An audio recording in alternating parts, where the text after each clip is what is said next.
দুদিন ধরে আসছিস তোরা দাও দাও দাও রুই বার করো রুই কাটবো ধরো ভালো কেজিতে 10 টাকা আরে লোক কিছু দিন 70 টাকা কেজি লাভ দেবো 1 কুইন্টাল মাছ কয় দিনে বিক্রি করবি 1 কুইন্টাল মাছ আজকে লোকাল দুদিন শেষ 1 কুইন্টাল মাছ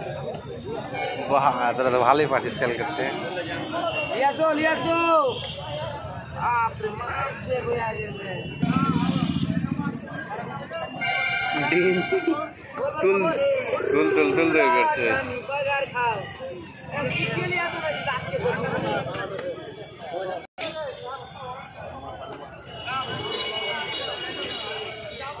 থাকতে পারে